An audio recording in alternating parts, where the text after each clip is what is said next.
कहाँ के रहने वाले सतीश जी? हम बनारस के रहने वाले हैं। बनारस के रहने वाले हैं। बनारस पर देश भर की नज़रें हैं। नरेंद्र मोदी लगातार 2 बार से संसदीय क्षेत्र के नाते बनारस को चुन रहे हैं। क्या कहेंगे इस बार 24 के लिए, क्या लग रहा है आपको? देखिए बनारस तो नरेंद्र मोदी हो या कोई भी हो जो बीजेपी का रहेगा तो वो जीत ही जाएगा, क्योंकि वो पहले से ही मोदी के आने से पहले से ही बीजेपी का गढ़ रहा है।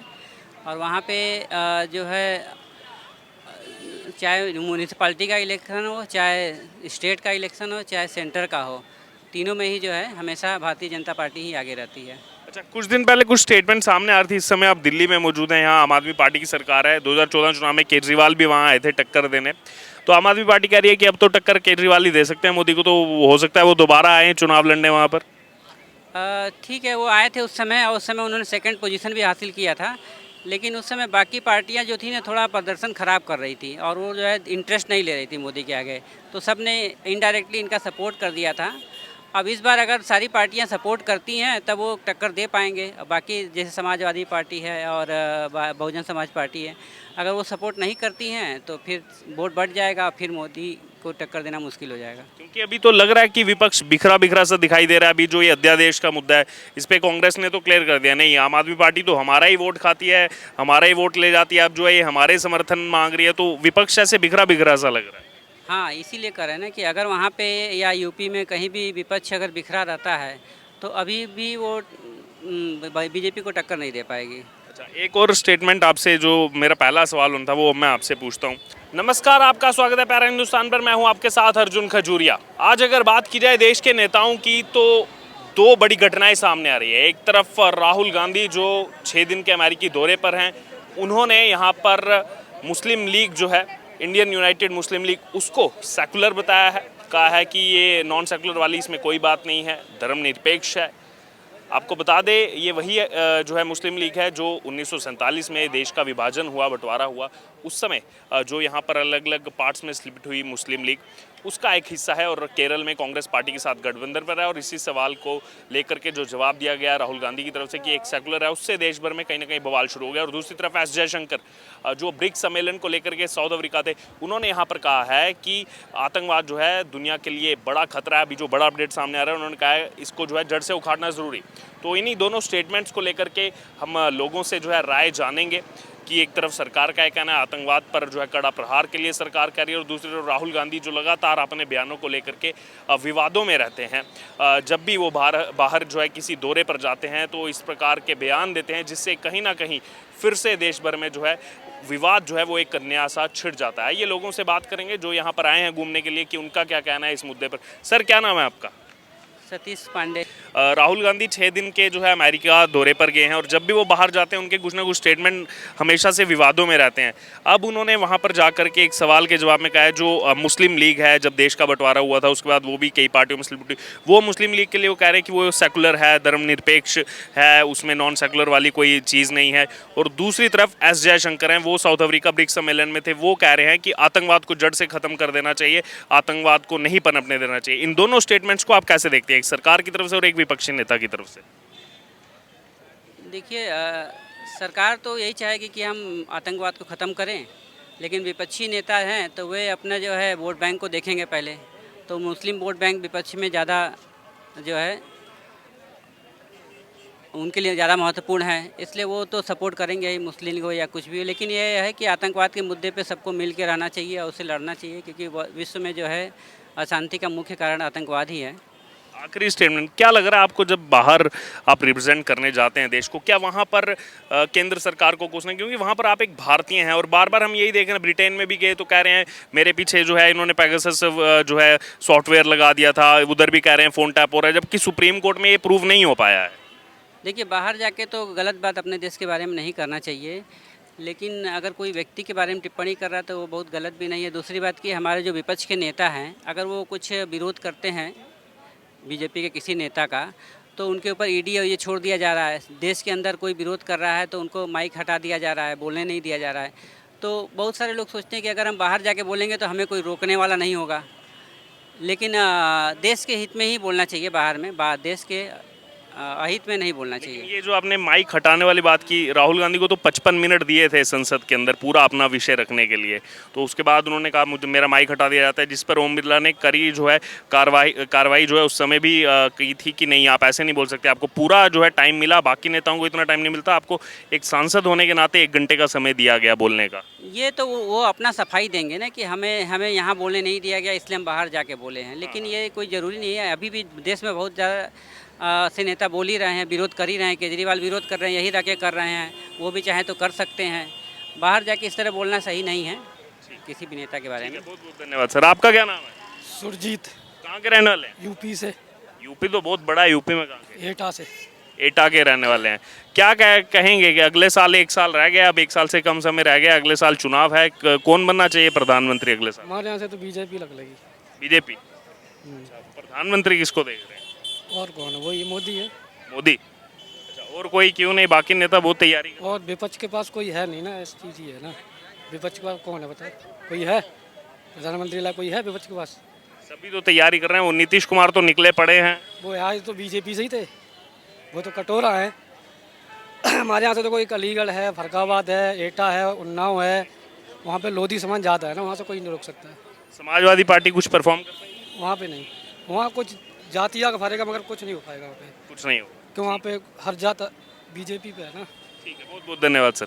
आइए और भी लोगों से बात करेंगे, उनकी क्या राय है आज के पॉलिटिकल जो मुद्दा चल रहा है उसको लेकर। क्या नाम है सर आपका? संजय सिन्हा।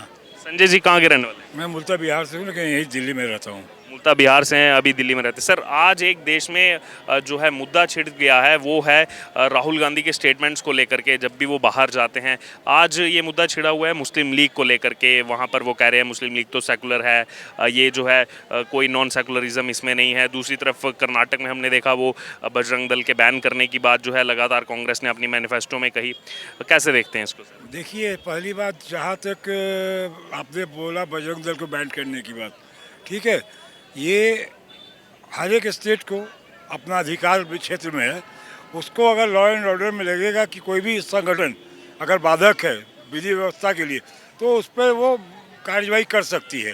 रही बात मुस्लिम लीग के बारे में, जो राहुल गांधी जी का आज बयान आया है वो बहुत, अभी हम लोगों ने उस पर बहुत बारीकी से अभी हम लोगों ने उस पर ये नहीं किया है, उसके पटकथा पे क्या है देख के हम अपना विचार दे पाएंगे। रही बात राहुल गांधी जो बीजेपी की धरती पे बोलते हैं, आप समझिए हर न्यूटन थर्ड लॉ कहता है हर एक्शन का रिएक्शन होता है। जब मोदी जी 2014 में जाकर के विदेशी प्लेटफॉर्म में विदेशी लोगों के बीच कहते हैं कि 2014 के पहले इंडिया में पैदा होना लोगों को शर्मनाक लगता था, लोग कहते थे क्या पाप कर लिया कि इंडिया में पैदा हो लिए। तो आज जब देश का प्रधानमंत्री विदेशी धरती पर जाकर इस तरह का बयान दे सकता है तो राहुल गांधी तो एक विपक्ष के नेता हैं, वो उनका तो वो जन्म मतलब संवैधानिक अधिकार है कि देश में जो भी त्रुटियां हैं, जो भी कमियां हैं, उसको वो उनका वो अधिकार क्षेत्र में कि बीजेपी के बारे में, सरकार के बारे में वो कमियां, उनकी जो मूलभूत जो सिद्धांतों से ये उस पर वो बात करेंगे, तो इसमें बुराई कहाँ है। पैगासस के मुद्दे पर बार बार वो गिरने का प्रयास कर रहे हैं, लेकिन पैगासस जो है वो प्रूव नहीं हो पाया सुप्रीम कोर्ट में। ब्रिटेन में भी यही कहा था। और दूसरी तरफ हम देख रहे हैं जब हाल ही में 3 देशों का दौरा किया पीएम मोदी ने, तो वहाँ पर पूरी जो है पॉजिटिविटी की बात की और यहाँ आकर के भी संदेश दिया था विपक्ष को। और दूसरी तरफ लगातार ये जो है केंद्र सरकार को कोसना, वही बार बार जो है देखने को मिला। देशों में जाकर के पॉजिटिविटी की बात करना या विदेश से अगर कुछ समर्थन मिल गया उसके आधार पर देश में आके आह्वान करना, मैं नहीं समझता हूँ कि ये छलावा से ज़्यादा कुछ है। क्योंकि अगर विपक्ष को अगर मोदी जी साथ लेके चलते, अभी हाल में पिछले संडे को संसद भवन का उद्घाटन हुआ, तो संसद भवन सिर्फ लोकसभा नहीं है, संसद भवन लोकसभा राज्यसभा दोनों है। तो जो अधिकार लोकसभा अध्यक्ष का है उतना ही राज्यसभा के उपसभापति का है। तो आप एक तरफ लोकसभा अध्यक्ष को बुलाते हैं, एक तरफ आप राज्यसभा के उपसभापति को नहीं बुलाते। रही बात संसद भवन का उद्घाटन था, आपको राष्ट्रपति को बुलाने में क्या गुरेज था? चलो अगर अपने राष्ट्रपति को किसी वजह से नहीं भी बुलाया, वो क्या मुद्दा था वो सारे मीडिया में चला है, उस पर हम फिर से आपके सामने नहीं उस बात को रखना चाहते।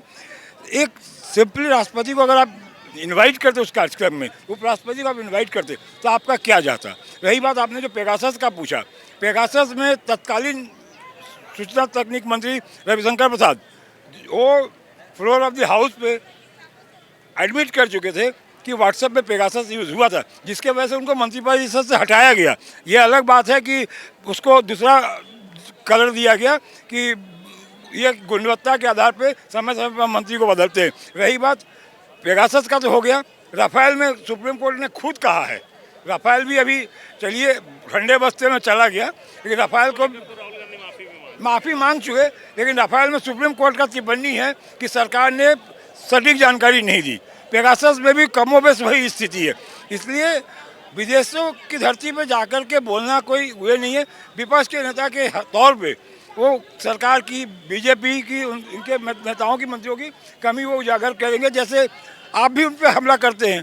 और प्रधानमंत्री का तो हमने एक छोटा सा आपको उदाहरण बताया कि 14 से पहले भारत में पैदा होना शर्मनाक महसूस होता है। कितना बार उन्होंने कितना कुछ कह चुके हैं, जिसका कि सिलसिलेवार ढंग से है, वो बहुत लंबी फहरिस्त है। तो इसलिए विदेशों की धरती पे परंपरा किसने शुरू की, इसको देखना पहले जरूरी है। आइए और भी लोगों से बात करके जो यहाँ घूमने हैं। सर क्या नाम है आपका? मेरा नाम सम्मू कुमार सोनी, कहाँ के रहने वाले हैं? बिहार से आए हैं। बिहार के रहने वाले हैं। सर क्या कहेंगे, आज मुद्दा एक डिबेट देश में छिड़ी हुई है, अगले साल चुनाव आने वाला है, 2024 का अहम चुनाव है।